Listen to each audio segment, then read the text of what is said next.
O Bahia Meio Dia agora vai mudar de assunto, né? Vai falar de uma pessoa que teve um exemplo de vida aqui na Terra e que está sendo mais uma vez lembrado num filme que é Chico Xavier. Está estreando hoje As Mães de Chico Xavier e nada melhor do que o nosso querido Divaldo Franco. E, né, a gente costuma chamar de professor, ele diz, eu não sou professor, e a gente diz assim. Professor na doutrina espírita. Boa tarde, tudo bem? Boa tarde, muito bem. Pois é, eu começo perguntando, né, qual foi o grande legado que Chico Xavier deixou aqui na Terra? O testemunho da imortalidade da alma.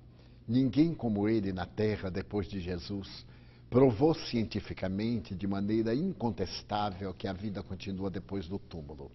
Após haver psicografado 430 livros, com 50 milhões de exemplares vendidos em língua portuguesa e mais de 16 traduções a idiomas diferentes, Chico Xavier é o apóstolo que deixou a certeza inabalável de que a morte é nada mais do que um passaporte para a vida. E a gente tem nesse filme aí, na verdade, mais uma prova dessa relação vida-morte, e até porque ela foi feita por um jornalista baseado no livro, não é isso? Por Trás do Véu de Isis, um jornalista que investigou a psicografia, tudo isso. Serve também para atestar essa relação? Porque para rodar imagens do filme, vamos ver se a gente consegue já, aí enquanto o senhor vai falando, vamos ver, é só botar as imagens do filme aí. Pode falar. Porque chegavam centenas de pessoas, ficavam em volta da instituição. Não tinham qualquer contato direto com ele. Cada qual chegava com a sua aflição mais tormentosa. A morte de um filho, do marido, de um companheiro, de um amigo, a tragédia do cotidiano. Ele chegava discretamente, sentava-se à mesa e, após orar, escrevia das 9 da noite até as 4 da madrugada, sem parar. Isso desde os 20 anos até os 90 anos. Era, portanto, um testemunho incomparável, porquanto ele trazia os dados mais perfeitos de identidade, aí está ele. Eram dados perfeitos que identificavam palavras, a letra, hábitos, determinadas conversas que o filho havia tido com os familiares e que somente um ou outro familiar sabia. Então escrevia 8, 10 mensagens ininterruptamente. Muitas vezes em outros idiomas também, com palavras em hebraico, quando um jovem judeu veio comunicar-se com os pais, que trazem a tradição hebraica, e não acreditavam na sobrevivência.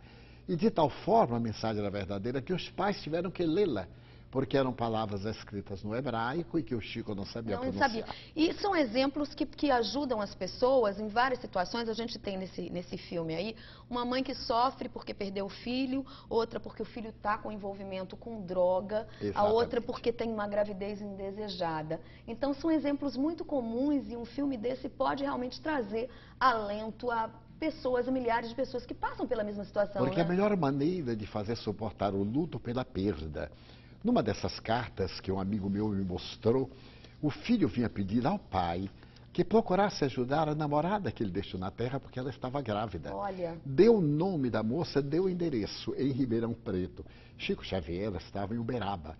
Nem os familiares mais próximos sabiam. E graças a isso foram procurar a moça, identificaram-na e aceitaram a criança na condição de seu neto sem qualquer reserva.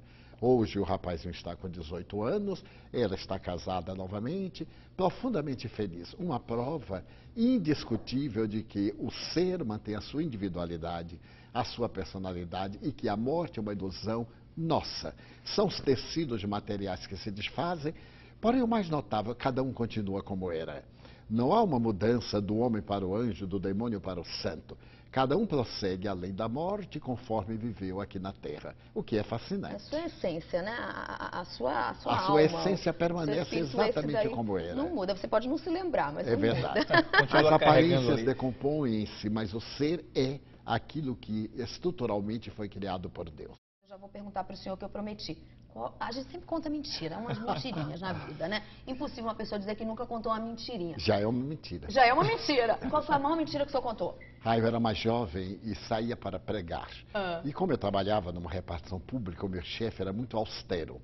E eu tive que proferir uma conferência um dia pela manhã. E cheguei ao trabalho atrasado. Quando ele me viu com o semblante congestionado, ele perguntou por que chegou tarde. Eu disse, problema do transporte. O transporte E ainda, é o que foi pior é que o tema que eu abordei era busca a verdade e a verdade te libertará.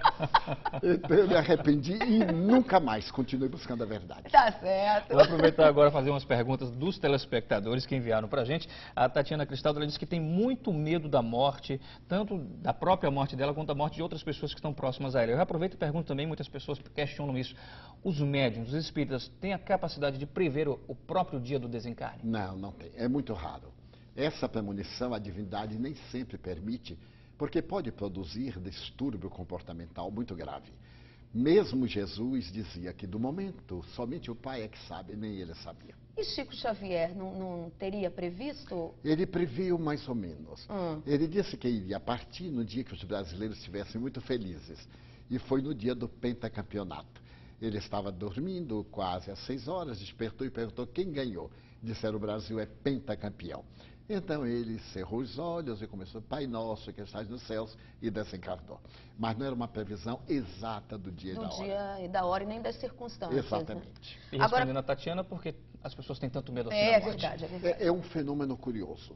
No íntimo é o instinto de preservação da vida. E depois são os mitos. O mito religioso vai para o inferno, vai para o céu, vai para o purgatório. O mito materialista extingue-se e acaba-se. Quando nós temos certeza que a vida continua, naturalmente é uma certa interrogação, mas não um medo propriamente dito, mais uma curiosidade. O Espiritismo tira esse medo.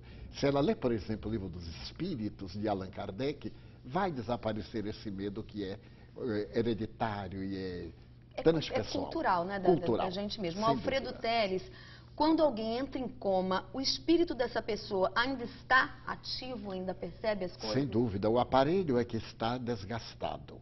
Há uma interrupção entre o organismo e as comunicações do espírito.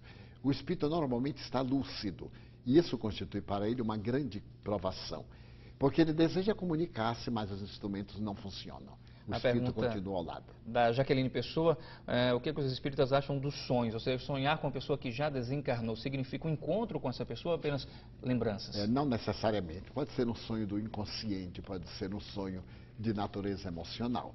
Freud dividiu os sonhos principalmente na questão da libido. Existem também os sonhos dos encontros espirituais. Professor Divaldo Franco, muito obrigada pela sua participação aqui, sempre esses esclarecimentos sobre a doutrina espírita aqui para o público do Bahia Meio Dia.